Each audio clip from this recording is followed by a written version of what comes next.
বন্ধুরা, কুসুম সিরিয়ালে আজ এমন এক ভয়ঙ্কর পরিস্থিতির সৃষ্টি হতে চলেছে যা দেখলে আপনার গায়ের লোম খাড়া হয়ে যাবে। কুসুম কি তবে চিরতরে হারিয়ে যাবে?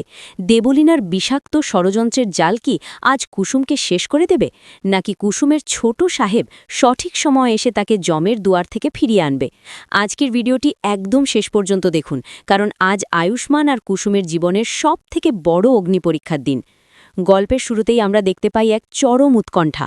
আয়ুষ্মান তার ঘরে একা একা ছটফট করছে আর চিৎকার করে বলছে, কুসুম এই মুহূর্তে কোথায় আছে? সে ঠিক আছে তো? তার সাথে কি হচ্ছে আমি তো কিছুই জানি না। আয়ুষ্মানের মন কু গাইছে। সে বারবার কুসুমকে খুঁজে বের করার চেষ্টা করছে, কিন্তু বাড়ির পরিবেশ এমন যে এমনকি ইন্দ্রাণীও তাকে কুসুমকে খুঁজতে বারণ করে দিয়েছে। আয়ুষ্মান কোনোভাবেই মানতে পারছে না যে কুসুম কোনো বিপদে নেই। তার প্রতিটি নিঃশ্বাস যেন বলছে যে কুসুম এক ভয়াবহ বিপদের সম্মুখীন। অন্যদিকে পর্দার ওপারে দেখা যায় এক শিউরে ওঠা দৃশ্য। একটি অন্ধকার ঘরের দরজা খুলতেই সামনে আসে সেই নিষ্ঠুর সত্যিটা। দেখা যায় কুসুমকে দেবলীনা তার গুন্ডা দিয়ে বন্দি করে রেখেছে। কুসুমের মুখ কাপড় দিয়ে শক্ত করে বাঁধা, তার দুটি হাতও দড়ি দিয়ে বাঁধা রয়েছে।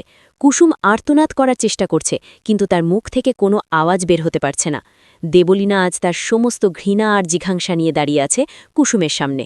সে চায় কুসুমকে চিরতরে পৃথিবী থেকে সরিয়ে দিতে। আয়ুষ্মান কি পারবে কুসুমের এর বিপদের সংকেত বুঝতে?